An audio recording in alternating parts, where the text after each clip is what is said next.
This is from The First and Last Freedom by Jiddu Krishnamurti. So he says, until we understand how to transcend this separative thinking, this process of giving emphasis to the me and the mine, whether in the collective form or in the individual form, we shall not have peace. We shall have constant conflict and wars. Our problem is how to bring an end to the separative process of thought. Can thought ever destroy the self? Thought being the process of verbalization and of reaction. You see, the clarity does not come by the thinking. And this is a mistake that we make. We think that the insight or the knowledge, the total awareness of something will come through thinking. But thinking by design is reactive. A thought is nothing but a reaction. So thinking creates the separative structure because there is an assumption of an underlying subject interacting with an object.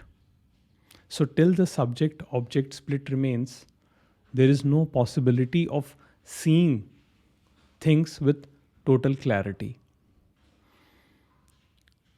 So to see, to perceive directly what is, one needs to have total attention, total viewing, the viewing that is unfiltered, undistorted by thinking.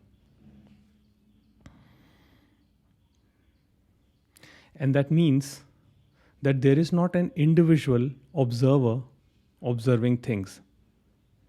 It is only that the observation is happening. Only then can I see what exactly is going on.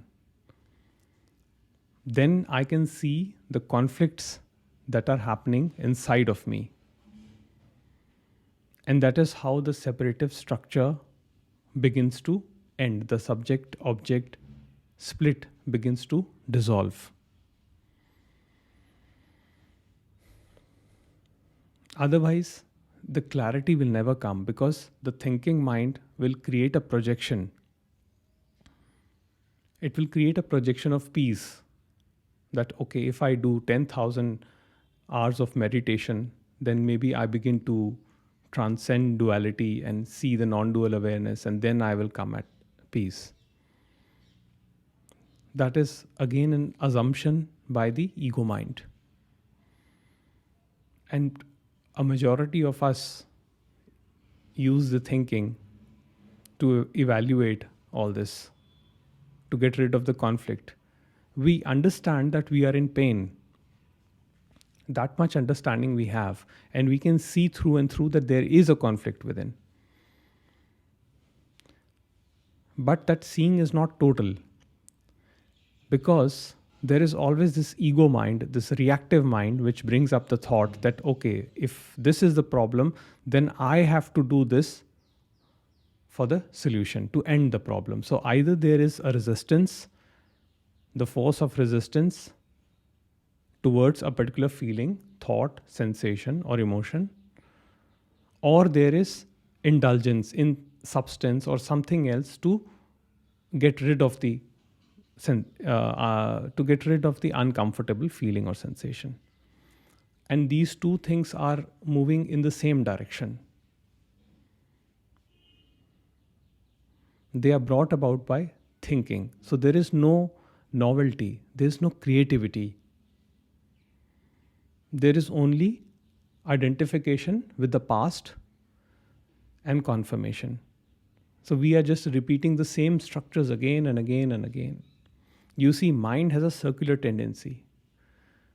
Same thoughts keep coming back, same reactions happen, same frustration happens every time. Something happened, you reacted, and then you think, oh, what should I do? Immediately there is a feeling of resistance. But what should I do? So all the thinking is, future oriented.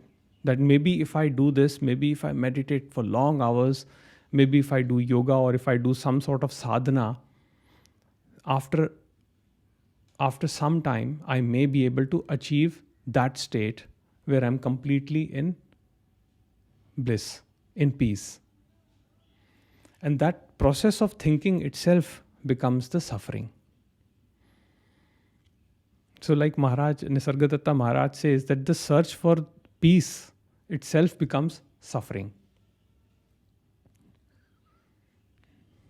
The movement itself becomes a diversion mechanism.